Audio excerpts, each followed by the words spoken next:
मेरा पति एक डॉक्टर था और मुझे रोज एक गोरा होने के लिए रोजाना इंजेक्शन लगाता था, जिससे मेरे पेट में बहुत दर्द होता था। एक रात मैंने इंजेक्शन बदल दिया। मैंने उस रात सोने का बहाना किया। फिर जो मेरे साथ किया, ऐसा दुश्मन भी नहीं कर सकता, क्योंकि मेरा पति मेरे साथ। अंकल और आंटी का बेटा अनीश अमेरिका से डॉक्टरी पढ़ के आया तो पूरे खानदान में धूम मच गई थी। हर पार्टी में, हर शादी में, हर जगह सिर्फ शांति आंटी के बेटे की बात होती थी। हर औरत की इच्छा थी कि अनीश उसकी बेटी को पसंद करे, और हर लड़की भी यही चाहती थी कि उसकी शादी डॉक्टर अनीश से हो जाए। जब से अनीश वापस आया था, तब से मोहल्लों की लड़कियों का पार्लर के चक्कर काटना ज्यादा हो गए थे। हर हफ्ते जाकर फैशन करवाना उनकी जिंदगी का हिस्सा बन गया था। अनीश ना सिर्फ डॉक्टरी पढ़कर आया था, बल्कि उसने यहाँ आकर बहुत बड़ा क्लिनिक भी खोल दिया था। अभी तो यह उसके काम की शुरुआत हुई थी। वो आगे कितना पैसे कमा सकता था, इसका अंदाजा लगाना बहुत आसान था। हमारे खानदान में सिर्फ एक लड़की थी जो अनीश से शादी के सपने नहीं देख रही थी। इसलिए नहीं कि मुझे उसमें कोई दिलचस्पी नहीं थी, बल्कि इसलिए क्योंकि मुझे मालूम था कि वह कभी भी मैं मेरा नहीं हो सकता, और ना ही वो मेरे बारे में सोचता होगा, क्योंकि मैं एक सांवली सी लड़की थी। मेरी आंखें बहुत खूबसूरत थी। वह लंबी भी थी, लेकिन सांवले रंग ने मेरी खूबसूरती पर जंग लगा दिया था। वो भला क्यों मेरे खानदान की गोरी चिट्ठी लड़कियों को छोड़कर मुझसे शादी करेगा। जो चीज मुमकिन ही नहीं थी, उसकी सोच सोच कर मैं खुद को हल्का नहीं करना चाहती थी। खानदान की बाकी लड़कियां मुझसे ज्यादा पढ़ी लिखी थी, पैसे वाली भी थी। हम लोग थे जो मिडिल क्लास में आते थे। हम इतने गरीब तो नहीं थे, लेकिन दूसरों के मुकाबले में थोड़े कम पैसे वाले थे। एक दिन मेरी तबीयत कुछ खराब हुई। मुझे महसूस हो रहा था कि मेरा ब्लड प्रेशर लो हो गया है। मैंने अपनी माँ से कहा, मेरी तबीयत खराब है, मुझे डॉक्टर के पास जाना है। तो मेरी माँ मुझे अनीश के क्लिनिक में ले गई। मैंने अपनी माँ से कहा कि आप मुझे यहाँ क्यों लाई हैं? आप अच्छी तरह से जानती हैं कि उनकी फीस बहुत ज़्यादा है। मेरी माँ ने कहा, मैं पैसे साथ लेकर आई हूँ। मेरा उद्देश्य सिर्फ इतना है कि इसी बहाने अनीश तुम्हें एक नज़र देख ले। क्या पता तुम उसको पसंद आ जाओ। अपनी माँ की बात सुनकर मैं हैरान हो गई थी। वो इतना दूर का सोच रही थी, और मैंने सोचा तक था कि नहीं। मैंने मम्मी से कहा कि हम किसी दूसरे क्लिनिक में चलते हैं, लेकिन मम्मी हट कर ली थी कि यहाँ से ही ब्लड प्रेशर चेक करवाना है। जब हम लोग अंदर गए तो मेरी मम्मी ने अपना परिचय करवाया कि अनीश के पापा के दोस्त की पत्नी है। ये सुनकर अनीश को याद आ गया। उन्होंने कहा, जी मैंने आपको पहचान लिया है, मेरी याददाश्त बहुत अच्छी है। फिर मेरी माँ ने मेरा परिचय करवाया कि मेरी बेटी है, इसकी तबीयत कुछ ठीक नहीं थी। अनीश ने एक नज़र मुझे देखा और फिर मेरा ब्लड प्रेशर चेक करने लगा। हालांकि उसके ऑफिस में दाखिल होने से पहले ही उसके असिस्टेंट मेरा ब्लड प्रेशर और वजन चेक कर चुकी थी, और पर्ची भी मुझे दे दी थी जिसमें मेरा ब्लड प्रेशर रिकॉर्ड था। लेकिन मैं सोच रही थी कि अनीश फिर से मेरा ब्लड प्रेशर क्यों चेक करने लग गया है। उसने एक नज़र मेरी आंखों में देखा और हम दोनों की नज़रें चार हुई। उसने मुझसे कहा कि आपका लो है। उसने मुझे दवाई लिख कर दी। थोड़ी बहुत मेरी माँ से बातें की। हम वहाँ से वापस आ गए, लेकिन सारी रात अनीश की नज़रों ने मुझे सोने नहीं दिया। उसकी नज़रों में मैं कुछ अजीब सा था, जैसे मैं समझ नहीं पा रही थी। लेकिन मुझे झटका जब लगा, जब 2 दिन बाद अनीश का रिश्ता मेरे लिए आ गया। मुझे हैरानी हुई थी और खुशी भी हुई थी। उसने एक नज़र मुझे देखा और मुझे पसंद भी कर लिया, और शादी तक का सोच लिया।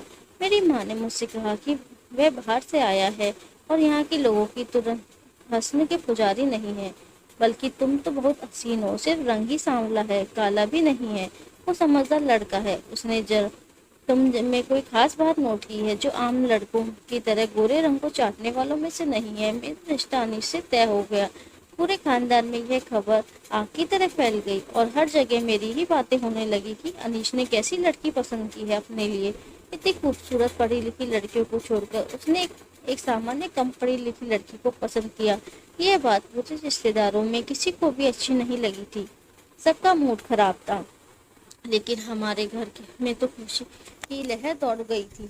मेरे घर भी में सब खुश थे और मैं भी खुश थी। लेकिन क्योंकि अनीश मुझे मैसेज करके कहा कि वह मुझसे पहली नज़र में मोहब्बत का शिकार हो गया था। उसे मेरी आंखें बहुत पसंद आई थी। उसे मुझ जैसी लड़की का ही तलाश थी और मुझे अम्मी की बात पर विश्वास होने लगा कि वो बाहर से आया है और बाहर के लोग कोई खास चीज़ की लड़कियों मुँह नोट करते हैं, उन्हें पसंद करते हैं कि सिर्फ वे खूबसूरती देखते हैं। खैर मैं बेफिक्र हो गई थी। शादी की तैयारी शुरू हो गई तो अनीश की माँ साफ साफ कह दिया कि उन्हें हमसे कुछ भी नहीं चाहिए। खुदा ने अनीश को सब कुछ दे रखा है, इसलिए सब कुछ अनीश खुद ही करेगा। यहाँ तक कि मेरे लिए शादी के जोड़े भी अनीश की तरफ से भेजे गए। वह भी एक से एक बढ़कर डिजाइनर के थे। लाखों में मेरी शादी के कपड़े तैयार करवाए गए थे और जेवरात के नाम पर कई तोला सोना चढ़ाया गया था। रिश्तेदारों के बदन में आग लग गई थी। हर कोई अनीश को अकल का अंधा कह रहा था, जिसके बिना कुछ सोचे समझे मेरी मुझे शादी के लिए पसंद कर लिया था। मेरी माँ ने रिश्तेदार वालों को आग लगाने में कोई कसर नहीं छोड़ी थी। क्यों और शादी से एक रात पहले सारे खानदान को तो जमा करके सभी कपड़े उन्हें दिखाए थे। कुछ रिश्तेदारों ने तो उन्हें ढके छुपे आवाज में माँ से पूछ भी लिया था कि तुमने कौन सा जादू लड़के पे करवाया है जिसे कुछ दिखाई नहीं दे रहा। किसी को मेरा अनीश का रिश्ता हजम नहीं हो रहा था और ऐसे ही हमारी शादी का दिन आ गया। मेरी शादी मेरी शादी के दिन अनीश के साथ फेरे हो चुके थे और मैं अनीश के साथ दुल्हन बनी स्टेज पर बैठी हुई थी। जब अनीश की बुआ की बेटी स्टेज पर आई और उसने ऐसी बात कही कि मेरी आंखों से आंसू टपकने लगे। वो अपने शब्दों में मेरा मजाक उड़ा रही थी और साथ ही साथ अनीश से कह रही थी कि तुम्हारी पसंद को क्या हो गया, तुम तो इतने क्लासी थे, अचानक से ये तुम्हारा टेस्ट इतना खराब कैसे हो गया। अनीश ने उसे एक दो शब्द कहे और वह खुद ही स्टेज से नीचे उतर गई। लेकिन आज का दिन खराब हो चुका था। मैं सिर झुकाए बैठी थी और ये सोचकर ही शर्म से जमीन की तरफ देखी जा रही थी कि अनीश से किस तरह नजरें मिला पाऊंगी। मैं जानती थी कि सबको इस बात की हैरानी है कि अनीश ने मुझे क्यों चुना है, लेकिन वह बात सिर्फ मैं ही जानती थी कि अनीश को मुझसे पहली ही नजर में प्यार हो गया था। विदाई का वक्त हो गया था और मैं विदा होकर अब्बास के बड़े से घर में चली गई थी। मैं पहली बार उसका घर देख रही थी और ये देखकर मेरी आंखें खुली रह गई कि अनीश का घर किसी शानदार महल से कम नहीं था। ऐसे लग रहा था जैसे वह करोड़ों रुपए कमाता हो। दिल में सोचने लगी कि डॉक्टर लोग तो बड़े ही पैसे वाले होते हैं, गरीब का निचोड़ लेते हैं और अपना महल तैयार कर लेते हैं। लेकिन ये तो मुझे बहुत बाद में पता चला कि ये महल कैसे बना हुआ था। मुझे मेरी सास यानी अनीश की माँ ने अनीश के कमरे में बिठा दिया। अनीश की बुआ की बेटी की बातें अभी तक मेरे अंदर गूंज रही थी और मेरे अंदर एक आग सी जल रही थी। कमरे में एसी की ठंडक होने के बावजूद भी मुझे अपना सर सुलगता हुआ महसूस हो रहा था। भगवान ने मेरी किस्मत कितनी रोशन लिखी थी कि अनीश मेरा हमसफर बन गया था। लेकिन मेरे चेहरे की कालिक ने इस खुशी को भी कम कर दिया था। थोड़ी ही देर बाद अनीश कमरे में चला आया और मेरा चेहरा देखते ही मेरे अंदर की बात समझ गया। क्या बात है रोशनी, तुम क्या अभी तो खुशबू की बात को लेकर बैठी हो? मैं एक नज़र से अनीश की तरफ देखा तो वह कहने लगा, मोहब्बत ऐसी ही होती है, महबूब के बिना कहीं उसकी बात समझ आ जाती है। अनीश की लहजे में मोहब्बत की चाशनी घुली हुई थी। वह अपनी खुश नसीबी पर दिल ही दिल में खुश हो रही थी। तुम फिक्र ना करो रोशनी, तुम्हारी जिंदगी की ये परेशानी मैं जल्दी ही दूर कर दूंगा, क्योंकि तुम्हारे रंग को लेकर तुम्हें देख कमजोर नहीं समझेगा। आजकल तो इतने इलाज आ गए हैं कि कुछ इंजेक्शन से ही तुम्हारा रंग निखर जाएगा। मुझे तो तुम्हारा सांवला रंग ही बहुत अच्छा लगता है, लेकिन मैं तुम्हारी आंखों में आंसू नहीं देख सकता, इसलिए मैंने सोच लिया है कि मैं रंग गोरा करने वाले इंजेक्शन के जरिए तुम्हें दूसरी लड़कियों की तरह हसीन बना दूंगा। मैंने अनिश की तरफ देखा, क्या ये मुमकिन है कि मेरा रंग भी निखर कर दूसरी लड़कियों की तरह गोरा हो जाएगा?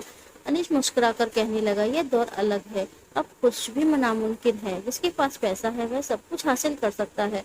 लोग तो सर्जरी के जरिए अपने नाखोश तक बदलवा लेते हैं, तुम्हारा तो सिर्फ रंग गोरा करना है। अनीश ने मुझसे वादा कर लिया कि वो अगले ही दिन से मेरा इलाज शुरू कर देगा। मैं ख्यालों में खुद को खुशबू से भी कहीं ज्यादा हसीन महसूस कर रही थी। वो जो मेरे पति की नजरों में गिराना चाहती थी, मैं अब उसे बदला लेना चाहती थी। अनीश ने बहुत अच्छे से मुझे अपना लिया था और उसका साथ पाकर मैं बहुत खुश थी। अनीश से मिलकर ऐसा लगता ही नहीं था जैसे वो अमेरिका से पढ़कर आया है। ना उसके चेहरे पर गुरूर था, ना ही उसकी बातों में अमेरिका की पढ़ाई का नशा। वो तो एक सीधा साधा आम सा इंसान था जो मेरी मोहब्बत में पूरी तरह मेरा हो चुका था। शादी के अगले दिन ही अनीश ने मुझे बताया कि उसकी अपने एक डॉक्टर से बात हो गई है। मुझे रोज रात को एक गोरा होने वाला इंजेक्शन लगेगा और एक हफ्ते में ही फर्क दिखने लग जाएगा। मैं आईने के सामने खड़ी तैयार हो रही थी। अनिश की बातें सुनकर मेरे एक नज़र अपनी सांवली रंगत पर डाली और यह सोचकर ही मेरे चेहरे पर मुस्कुराहट आ गई कि आने वाले दिनों में मैं चांद की तरह चमकने लगूंगी। अनीश धीरे से मेरे करीब आया और मुझे बाहों में भरते हुए मुझसे वादा लिया कि मैं इस इलाज के बारे में किसी को नहीं बताऊंगी। वो नहीं चाहता था कि लोग तरह तरह की बातें बनाकर मेरा दिल दुखाए। मैंने ये बात से वादा कर लिया था कि मैं किसी को भी इलाज के बारे में नहीं बताऊंगी। और अनीश ने उसी रात मुझे पहला इंजेक्शन लगा दिया। इंजेक्शन लगते ही थोड़ी देर बाद मुझे नींद आ गई और फिर मैं जब सुबह मेरी आंख खोली तो मेरे पेट में बहुत दर्द हो रहा था। मुझे कुछ समझ नहीं आ रहा था कि दर्द क्यों हो रहा है, लेकिन इस दर्द ने मुझे परेशान करके रख दिया था। मैंने अनीश को बताया तो वह कहने लगे कि हर चीज़ का एक साइड इफेक्ट होता है और शायद इंजेक्शन से तुम्हें दर्द हो रहा है। एक हफ्ते की बात है, दर्द बर्दाश्त कर लो। ये सब तुम्हारी खातिर ही कर रहा हूँ ताकि तुम्हें कभी छुप छुप कर आंसू बहाने की जरूरत ना पड़े। तुम ही सोचो, जब तुम्हारे बच्चे होंगे तो तुम्हें इस चीज का एहसास और भी ज्यादा होने लगेगा। अनिश की बातें सुनकर मैं खामोश हो गई। वो ठीक ही तो कह रहा था। अगर दुनिया वालों की तरह हमारे बच्चे भी मेरी रंगत का मजाक उड़ाते तो मैं क्या करती। शादी के बाद औरत की एक ही कमजोरी होती है, वो और होती है उसके बच्चे। अनीश ने उसी बात का फायदा उठाया था। बच्चे के नाम पर मैं हर दुख सहने को तैयार थी और अगली रात भी जब अनीश ने मुझे इंजेक्शन लगाया तो थोड़ी ही देर के बाद मैं गहरी नींद सो चुकी थी और सुबह एक बार फिर पेट के दर्द से तड़प रही थी। यह दर्द मेरी बर्दाश्त से बाहर होता जा रहा था, लेकिन मैं किसी से इस बारे में बता भी नहीं सकती थी क्योंकि अनीश ये इलाज सबसे छुपा कर रहा था। मेरा सारा दिन पेट के दर्द से तड़पती रही और अपने कमरे में बंद रही। रात तक मेरे अंदर हिम्मत खत्म हो चुकी थी और मैं एक और इंजेक्शन नहीं लगवा सकती थी। मैंने सोचा अगर एक दिन इंजेक्शन ना लगवाऊं तो शायद इतना फर्क नहीं पड़ेगा, लेकिन अनीश को कहीं बुरा ना लग जाए ये सोचकर मैंने खुद चुपके से इंजेक्शन बदल दिया और ताकत का इंजेक्शन रख दिया। अनीश ने मुझे इंजेक्शन लगा दिया और मैं आंखें बंद करके लेट गई, जैसे मैं बहुत ही गहरी नींद में सो गई हूँ। उसके बाद जो कुछ अनीश ने मेरे साथ किया, मेरी रूह कांप गई कि ऐसा कोई किसी दुश्मन के साथ भी नहीं कर सकता। जबकि मैं तो अनीश की पत्नी थी। मैं फौरन उठकर बैठ गई थी और मुझे जागता हुआ देखकर अनीश के होश ठिकाने आ गए थे। वो बुलाते हुए पूछने लगा, तुम अभी तक सोई नहीं हो? मैंने गुस्से में अनीश से पूछा कि ये सब क्या है, तुम मेरे साथ क्या कर रहे हो? पहले तो अनीश मुझे उल्टे सीधे जवाब देता रहा, लेकिन जब मुझे अंदाजा हो गया कि मैं इतनी आसानी से खामोश बैठने वालों में से नहीं हूँ तो उसने मुझे हर बात सच सच बता दी। अनीश का पूरा सच सुनकर तो मेरे होश उड़ गए थे। अब मुझे समझ आ गया था कि अनीश ने सारे खानदान की हसीन और पढ़ी लिखी लड़कियां छोड़कर मुझ जैसी सांवली और मिडिल क्लास लड़की को तो पसंद किया था। उसे लगा था कि मैं उसके लिए बहुत आसान हद अब साबित हो जाऊंगी और बहुत आराम से वो मुझे काबू कर लेगा, लेकिन मैं इतनी आसानी से चुप बैठने वालों में से नहीं थी। मैंने फौरन ही चीख चीख कर सारा घर सिर पर उठा लिया था और अपने घर पर भी फोन मिला दिया था। अनीश की लाख कोशिशों के बावजूद भी मैं चुप नहीं थी, बल्कि अनीश को उसका घिनौना चेहरा सबके सामने ले आई थी। मेरी सास भी अनीश के साथ उसके जुर्म में बराबर की हकदार थी, इसलिए जैसे ही मेरे माँ बाप आए तो उनकी बोलती बंद हो गई। मेरी माँ को तो यकीन ही नहीं हो रहा था कि अनीश जैसा लाइट इंसान मेरे साथ इतना बड़ा धोखा दे सकता है। मैं माँ के साथ शादी के तीसरे ही दिन लौटकर अपने घर चली आई थी। रिश्तेदार वालों को ये बात करने के लिए एक नया मुद्दा मिल गया था। हर कोई हमारे जख्म पर नमक छिड़कने के लिए आ रहा था। सबके मुंह पर एक ही बात थी, हमें तो पहले ही कुछ गड़बड़ लग रहा था। रोशनी जैसे सामने लड़की से अनीश जैसा लड़का शादी कैसे कर सकता है? कुछ रिश्तेदार वालों ने तो अनीश की सही कहते हुए मुझे ही बुरा बुरा कह रहे थे, क्योंकि अनीश की माँ ने उन्हें मेरे बुरे चरित्र के झूठे किस्से सुना दिए थे। हर तरफ मेरी बुराई का चर्चा हो रहा था और मैं अपनी किस्मत पर आंसू बहाने में लगी थी। मैं कमजोर नहीं पढ़ना चाहती थी, लेकिन लोगों के तरीके ने मुझे बहुत ही कमजोर बना दिया था। अनीश की वो मोहब्बत भरी बातें मेरे कानों में किसी शीशे की तरह पिघल रही थी। अनीश, उसकी माँ तो डंके की चोट पर मुझे गंदा कर रहे थे और मैं अपने बंद कमरे में बैठी थी। मुझे लोगों का सामना करने की हिम्मत ही नहीं हो रही थी। जब मेरी दोस्त मुझसे मिलने के लिए आई और उसने मुझे हौसला दिया कि तो मुझे खामोशी से नहीं बैठना चाहिए। अनीश जो काम मेरे साथ कर रहा था वो बिल्कुल गैर कानूनी था और मेरी दोस्त चाहती थी कि हम दोनों मिलकर अनीश के खिलाफ कानूनी कार्रवाई करें। उसका पति वकील था और वो दोनों मेरे साथ देना चाहते थे। अपनी दोस्त की बात सुनकर मैंने फौरन हाँ कर दिया। मैं अनिश जैसे इंसान के खिलाफ पर जरूर कदम उठाऊंगी। लेकिन जैसे ही मेरी माँ के मेरे इरादों का पता चला, माँ ने साफ मना कर दिया कि हम जैसे इज्जतदार लोग कोर्ट कचहरी के चक्कर नहीं लगा सकते। इसलिए तो हम जैसे लोग अनिश जैसे लोगों के आसान खिलौना साबित होते हैं। मैं गुस्से में माँ को 4 बातें सुना डाली। जब तक हम जुर्मों के खिलाफ खड़े नहीं होंगे, ये हमारे साथ जुर्म करते ही रहेंगे और मैं गलत करने वालों को उनके अंजाम तक जरूर पहुंचाऊंगी। मैं अनिश के खिलाफ केस करूंगी। मैंने माँ को 2 बात सुना दिया और अपनी दोस्त की मदद से अनिश के खिलाफ मुकदमा दायर कर दिया। अनिश और उसकी माँ ने तो सोचा भी नहीं था कि मेरी जैसी आम लड़की, जिसे जमाने ने हमेशा ठोकरों पर रखा हुआ था, वो इतना बड़ा कदम उठा लेगी। क्योंकि यह कोई आम केस नहीं था, इसलिए बहुत जल्दी मीडिया में फैल गया। लोगों के दिमाग और जुबान पर आम हो गया। जिसको भी मामले का पता चला, वो अनिश पर तू करने लगा और अनिश किसी को शक्ल दिखाने के लायक नहीं रहा। मैंने अदालत में खड़े होकर बहुत हिम्मत से अनिश का घिनौना चेहरा सामने रख दिया। अनिश ने मुझसे शादी जिस मकसद से की थी, वह बच्चा था। अनिश अमेरिका में किसी मॉडल से शादी कर चुका था और वह उससे मोहब्बत करता था, लेकिन वह मॉडल अपनी फिटनेस को खराब नहीं करना चाहती थी और अनिश को बच्चा चाहिए था। और इसी मकसद के लिए अनिश अमेरिका से अपने देश आया था। वो अपनी पहली पत्नी से ही बच्चा चाहता था, इसलिए उसने जानबूझकर मुझ जैसी सांवली सलोनी और गरीब लड़की से शादी की। उसे लगा था कि मैं उसकी दी हुई खुशियाँ देखकर पागल हो जाऊंगी। उसकी मोहब्बत बड़ी बातों से मैं पूरी तरह उसके जाल में फंसी रहूंगी और उसका सच जानने की कोशिश ही नहीं करूंगी। लेकिन जिस रात मैंने इंजेक्शन बदलकर सोने का ड्रामा किया, उसी रात ये सच्चाई मेरे सामने आई। दरअसल वो मुझे इस बात के लिए इस्तेमाल करना चाहता था कि उसे बच्चा तो अपनी पहली पत्नी से ही चाहिए था, लेकिन उस बच्चे के लिए वह मेरा जिस्म इस्तेमाल करना चाहता था।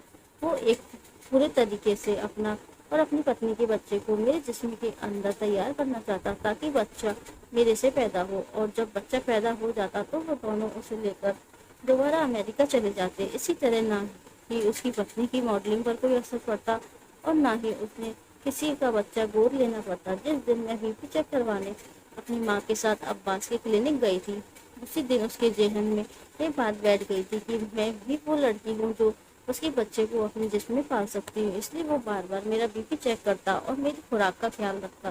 सैरोगेसी का तरीका हमारे देश में पूरी तरह गैर कानूनी है और खास करके मेरी इजाजत के बिना मेरा पति मेरा जिस्म कैसे इस्तेमाल कर सकता है।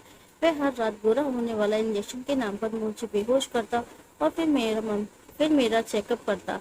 जिस रात मैंने इंजेक्शन बदला था, वो उस रात आईवीएफ के जरिए मेरे जिस्म में अपने बच्चे को इम्प्लांट करने वाला था। उसकी अमेरिकन बीवी अपने जिस्म को खराब नहीं करना चाहती थी, लेकिन वो दोनों मिलकर मेरी पूरी जिंदगी बर्बाद करना चाहते थे। एक बार उन्हें मुझसे बच्चा मिल जाता तो अनिश मुझे तलाक देकर वापस अमेरिका चला जाता और फिर कभी लौट कर वापस ना आता और मैं सारी जिंदगी यूं ही तड़पते रह जाती। मेरी दोस्त का पति जो वकील था, उसने कुछ सबूत इकट्ठे किए और अनिश और उसकी पत्नी को दोषी साबित कर दिया। वो दोनों धोखे से मुझे इस्तेमाल कर रहे थे और अगर उस रात में इंजेक्शन ना बदलती तो उन दोनों के बच्चे अपनी खून समझकर 9 महीने तक उन्हें पेट में पालती रहती और उसके बाद वो दोनों अपना बच्चा लेकर दोबारा वापस गायब हो जाते। उन दोनों की सजा सुना दी गई थी और मैंने अनिश से तलाक ले ली थी।